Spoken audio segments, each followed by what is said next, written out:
It took about a day for Anderson Cooper and CNN to respond to the backlash they were receiving for hosting Donald Trump, for giving him a microphone, a megaphone to just spew his lies and racism. Many of you have expressed deep anger and disappointment. Many of you are upset that someone who attempted to destroy our democracy was invited to sit on a stage in front of a crowd of Republican voters to answer questions and predictably continued to spew lie after lie after lie. And I get it. It was disturbing.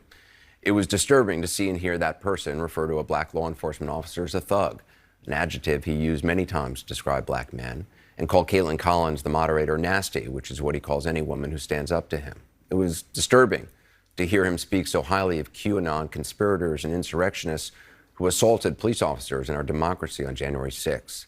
And it was awful to hear him spread ridiculous lies about the election. And it was certainly disturbing to hear that audience, young and old, our fellow citizens, people who love their kids and go to church, laugh and applaud his lies and his continued defamation of a woman who, according to a jury of his peers, he's sexually abused and defamed. As good a job as Caitlin Collins did trying to fact check him, it is impossible to fact check fully because he lies so shamelessly. Now, many of you think CNN shouldn't have given him any platform to speak, and I understand the anger about that, giving him the audience, the time, I get that.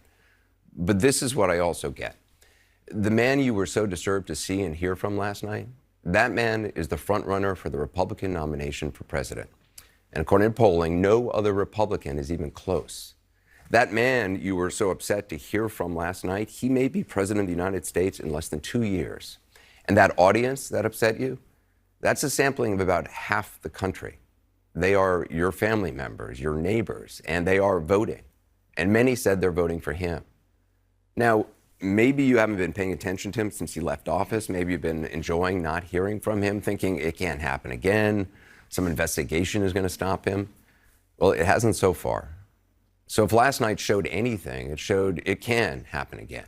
It is happening again. He hasn't changed, and he is running hard. You have every right to be outraged today and angry and never watch this network again. But do you think staying in your silo and only listening to people you agree with is going to make that person go away?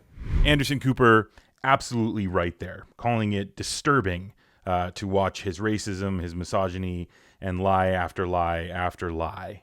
Disturbing. Yep, it was, Anderson. You're absolutely right. That was pretty much the only thing you were right about in that kind of it wasn't even an apology. It was more of like this condescending speech of, we're CNN and we can do whatever we want to do. And if you have a problem with it, it's on you because you don't understand the bigger picture at play here, which is just a load of crap.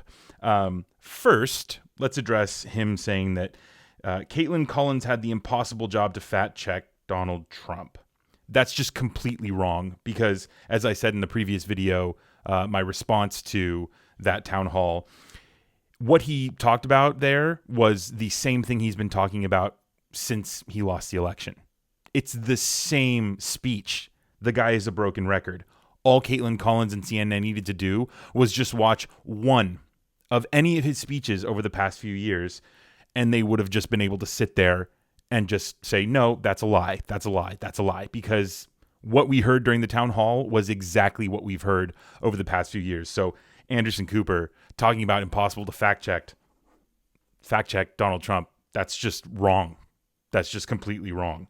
And then he goes on to talk about how no investigation can stop Donald Trump, or it hasn't yet. So, let's hear him out. Why? There are so many investigations, especially January 6th in Georgia, which could make it so that Donald Trump can't run for the presidency. Why give him that microphone? Why now? There are no investigations, at least not yet. So, hey, what the heck? Let's boost our ratings. Okay, CNN. And then my favorite is him talking about the silo. Right? That's my favorite. Like, as if we haven't heard enough about Donald Trump over the past few years, from immediately seeing all of his lies just from those speeches that I was just talking about, where he goes to Waco, Texas, like one of like the most like white nationalist places in the country, right? To like talk, one of the most like anti-federal government places to talk, right? Any of those speeches that he's given throughout the years, we immediately see on Twitter and Facebook, we see people fact checking him, right? We see moments from those speeches. There's a social media discussion about his lies. So, sorry, Anderson, but you putting him up on your network for millions to watch is just that is breaking us from the silo, is just complete nonsense. And then we've also had, while he's been giving those just lie after lie after lie speeches, the same thing he did during the town hall, while he's been giving those for the past few years, Trump, he has also been investigated for keeping classified documents in Mar-a-Lago, which every news station covered. We had his arraignment in New York City, which every news station covered. We had the E. Jean Carroll rape trial, which every station covered. Oh, yeah, and by the way, we had the special counsel investigating him and his actions on January 6th. But yeah, Anderson. Oh, thank you for breaking us out of the silo. Our silos. Thanks, Anderson. Just nonsense.